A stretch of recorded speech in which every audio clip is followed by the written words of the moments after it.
दोस्तों, स्वीडन में जब से एक आदमी ने बकरीद के मौके पर सेंट्रल मस्जिद के बाहर खुलेआम कुरान को जलाया है, तभी से इसे लेकर कई देशों में बवाल हो रहा है। जी हां, और स्वीडन सरकार के खिलाफ जमकर विरोध प्रदर्शन किया जा रहा है, क्योंकि कुरान को फाड़ने और फिर उसे जलाने का वीडियो सोशल मीडिया पर वायरल हो गया था, जिसे पूरी दुनिया ने देखा। दुनिया के सभी मुस्लिम देश मिलकर इसके खिलाफ अपनी आवाज उठाने में लगे हैं और उस आदमी को सजा दिलवाने की मांग भी कर दी है। इतना ही नहीं दोस्तों, इसे लेकर सऊदी अरब के शहर जेद्दाह में भी 57 मुस्लिम देशों के संगठन OIC की एक मीटिंग भी बुलाई गई और कड़े शब्दों में इसकी निंदा भी की गई। क्या है पूरा मामला और आखिर क्यों उस शख्स ने धार्मिक ग्रंथ कुरान का इस तरह से अपमान किया, इसे हम इस वीडियो में विस्तार से समझने वाले हैं। इसके साथ ही हम इस पर भी चर्चा करेंगे कि आखिर स्वीडन की सरकार ने किसी को इस तरह का अपराध करने की इजाजत क्यों ही दी। तो आइए बिना किसी देरी के करते हैं शुरू आज इस डिस्कशन को। दरअसल दोस्तों, पिछले दिनों नॉर्दर्न यूरोप के स्वीडन देश में कुछ लोगों ने राजधानी स्टॉकहोम की मुख्य मस्जिद के बाहर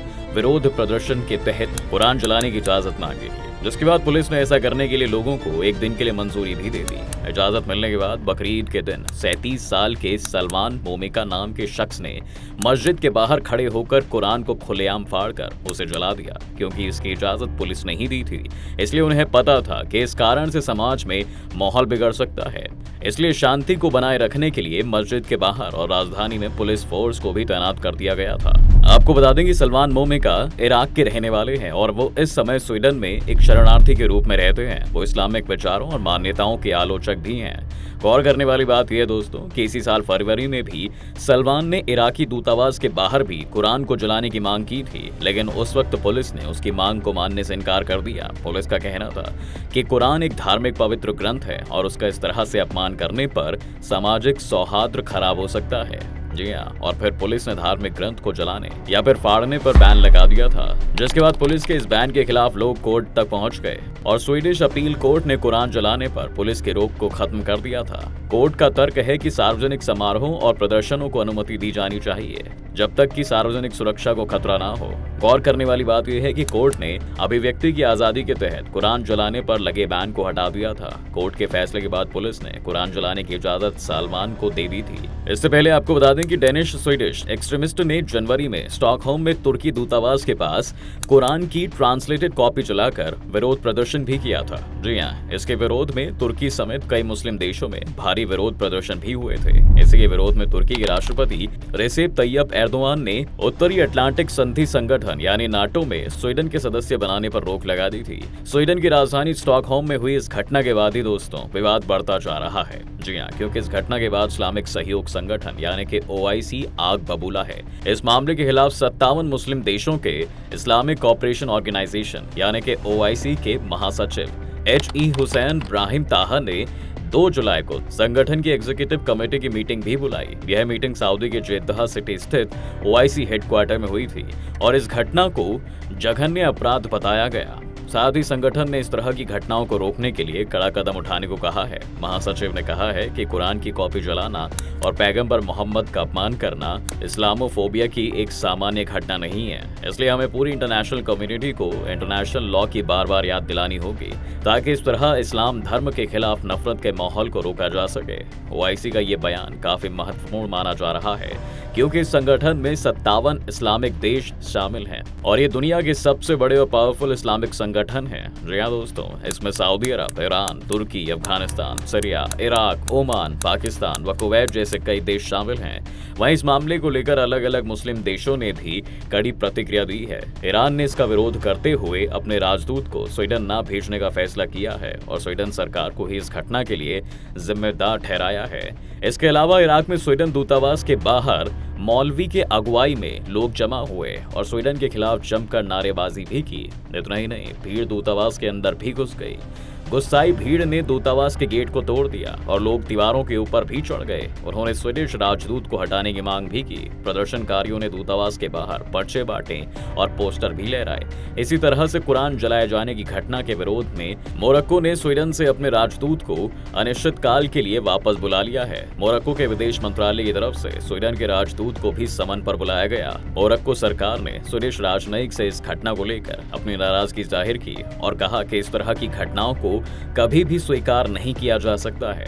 दोस्तों, बात अगर इस्लाम की आए तो पाकिस्तान कैसे पीछे रह सकता है। वहां की शहबाज शरीफ की सरकार ने इसके खिलाफ देशव्यापी विरोध करने का फैसला किया है। जी हाँ दोस्तों, यह फैसला एक बैठक के दौरान लिया गया जिसकी अध्यक्षता पाकिस्तान के प्रधानमंत्री शहबाज शरीफ ने की थी।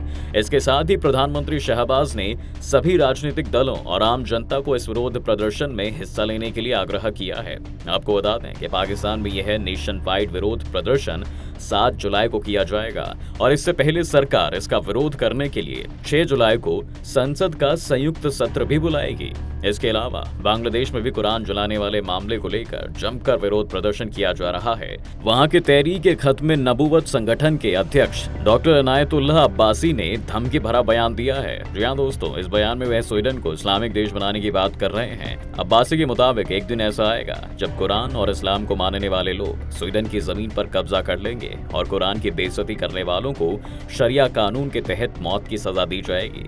इसके अलावा अब्बासी ने भीड़ को संबोधित करते हुए संयुक्त राष्ट्र यानी कि यूनाइटेड नेशंस को भी निशाने पर लिया है। उसने कहा है कि 57 मुस्लिम देशों को यूएन का बहिष्कार करना चाहिए। सुपर पावर अमेरिका ने भी धार्मिक ग्रंथ जलाने पर नाराजगी व्यक्त की है। इसके साथ ही रूसी राष्ट्रपति व्लादिमीर पुतिन ने भी इस घटना पर नाराजगी जताई है। उन्होंने कहा है कि पवित्र कुरान के अपमान को कुछ देशों में अपराध के रूप में नहीं देखा जाता है, लेकिन रूस में इसके लिए सजा का प्रावधान किया गया है। उन्होंने कहा है कि ऐसा अपराध अगर रूस में होता तो दोषी को निश्चित रूप से दंडित किया जाता।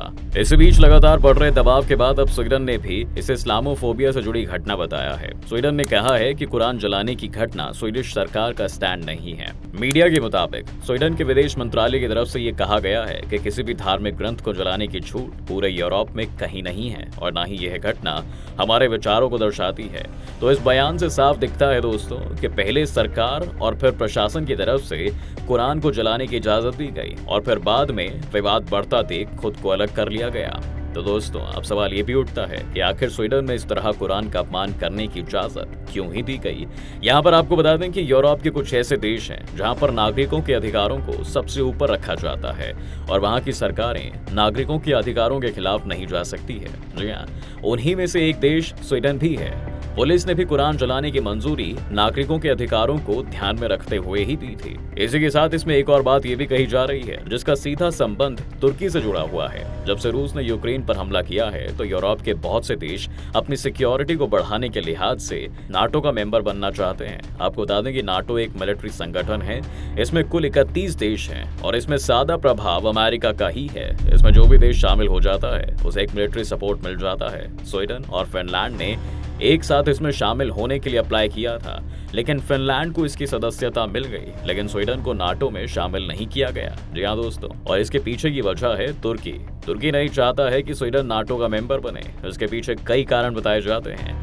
पहला कारण यह है कि जिन लोगों को तुर्की आतंकी मानता है वो स्वीडन जाकर आराम से रहते हैं और तुर्की के विरोध करने के बावजूद वहां पर कुछ लोगों को मानवाधिकार के नाम पर स्वीडन में संरक्षण मिलता है। दूसरी वजह यह है कि तुर्की सरकार द्वारा वहां के लोगों पर मानवाधिकार का उल्लंघन किया जाता है और जिसका स्वीडन में विरोध भी होता है। आपको बता दें कि नाटो का मेंबर कोई भी देश तभी बन सकता है जब तक इसके सभी सदस्य देश सहमत होंगे। हालांकि तुर्की के अलावा नाटो के सारे सदस्य देश स्वीडन को चाहते हैं कि वह इसका मेंबर बन जाए, लेकिन तुर्की के ना चाहने की वजह से स्वीडन नाटो का मेंबर नहीं बन पाया और इसी वजह से स्वीडन तुर्की के खिलाफ है। दरअसल तुर्की एक इस्लामिक देश है और वह खुद को इस्लाम का संरक्षक बताता है, तो तुर्की का विरोध करने के लिए स्वीडन में पवित्र कुरान को जलाने की आजादी दी गई और उसने कुरान को जला भी दिया। दोस्तों, किसी का विरोध करना सही है, लेकिन इसके लिए आप धर्म को टारगेट करके लाखों करोड़ों लोगों को आहत नहीं कर सकते हैं।